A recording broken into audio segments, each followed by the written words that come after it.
Assalamualaikum warahmatullahi wabarakatuh. Perkenalkan, nama saya Khairul Afifah dengan NIM 81114215578 dari Rombel 11. Di sini, saya akan menyampaikan materi mengenai subjek hukum internasional untuk memenuhi nilai ujian tengah semester mata kuliah hukum internasional.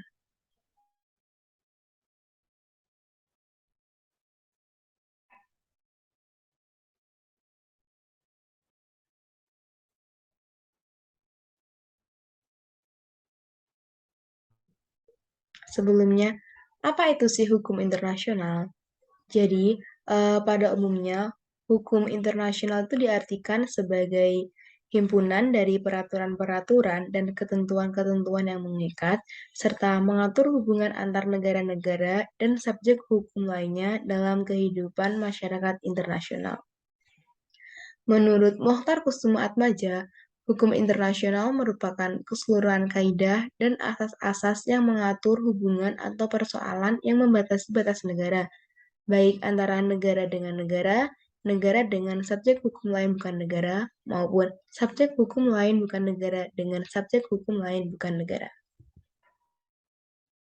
Selanjutnya, pengertian subjek hukum internasional. Secara umum, subjek hukum ialah pendukung hak dan kewajiban. Oleh karena itu, subjek hukum internasional merupakan pendukung hak dan kewajiban dalam hukum internasional.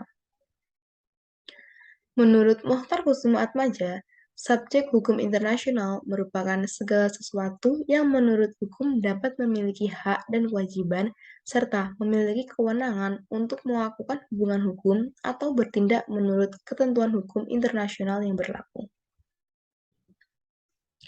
Subjek hukum internasional sendiri itu terbagi menjadi 6, yakni meliputi negara, takhta suci atau Vatikan, organisasi internasional, Palang Merah Internasional, pemberontak, serta individu. Di sini, saya akan membahas mengenai subjek hukum internasional lebih rinci. Yang pertama, ada negara. Negara merupakan subjek hukum internasional penuh. Negara merupakan subjek hukum internasional yang paling utama dan yang paling tertua, karena yang pertama diakui sebagai subjek hukum internasional ialah negara. Menurut Konvensi Montevideo 1949, negara disebut sebagai subjek hukum internasional jika mempunyai penduduk yang tetap, wilayah tertentu, pemerintahan yang sah atau berdaulat, dan negara tersebut mempunyai kemampuan untuk mengadakan hubungan dengan negara lain. Yang kedua, takhta suci atau Vatikan. Vatikan merupakan subjek hukum internasional karena diakui oleh negara-negara di dunia dan menjadi pihak pada perjanjian-perjanjian internasional dan menjadi anggota pada beberapa organisasi internasional. Hal ini terjadi setelah diselenggarakannya perjanjian antara Italia dengan Takhta Suci pada tanggal 11 Februari 1929 atau Lateran Treaty mengenai penyerahan sebidang tanah di Roma kepada Takhta Suci dan memungkinkan didirikannya negara Vatikan yang dengan perjanjian itu sekaligus dibentuk dan diakui. Vatikan yang berada di bawah kepemimpinan Paus memiliki perwakilan diplomatik di berbagai negara yang kedudukannya setara dengan kedudukan diplomatik negara-negara lainnya. Selanjutnya ada organisasi internasional.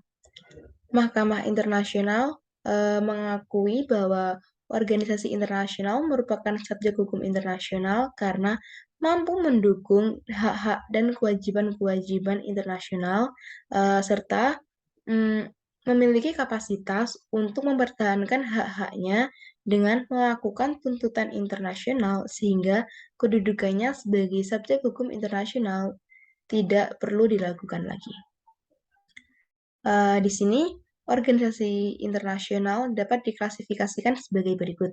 Yang pertama ada organisasi internasional yang memiliki keanggotaan secara global dengan maksud dan tujuan yang bersifat umum seperti PBB dan LBB.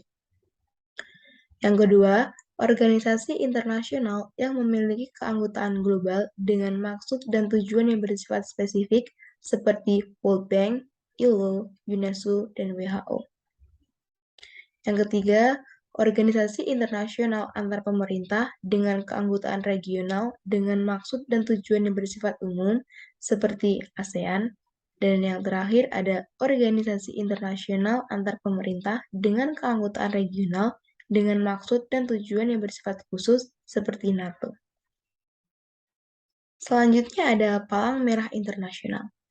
Palang Merah Internasional atau International Committee of the Red Cross atau ICRC berkedudukan di Jenewa dan berdiri pada tahun 1963. Organisasi ini dikatakan sebagai subjek hukum yang diperkuat dengan Konvensi Palang Merah Internasional pada tahun 1949 tentang perlindungan korban perang. Dalam konvensi tersebut, Palang Merah Internasional diberi kedudukan khusus dalam konflik bersenjata untuk menolong korban perang dari pihak yang berselisih tanpa memandang siapa yang menjadi korban. Sejak itu, Palang Merah Internasional diakui sebagai subjek hukum internasional meski ruang lingkupnya sangat terbatas. Selanjutnya ada pemberontak.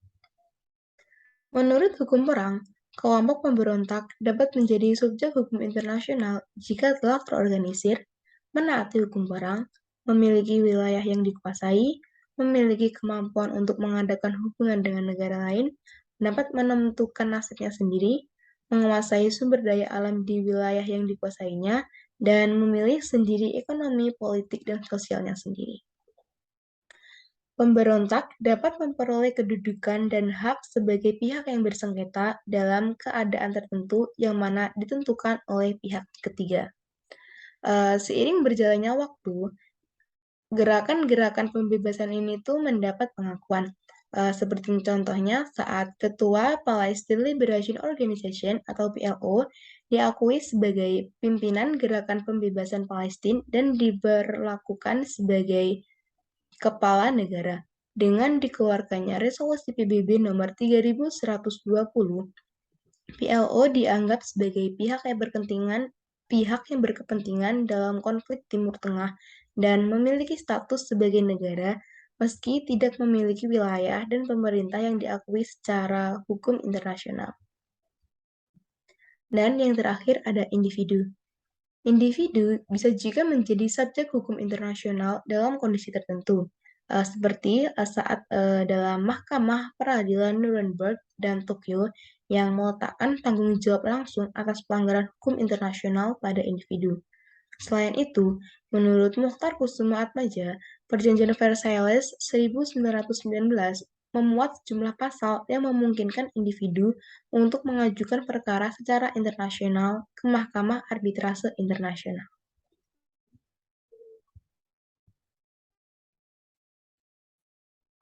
Sekian penyampaian materi saya mengenai subjek hukum internasional. Saya mohon maaf bila ada kesalahan kata dan kekurangan.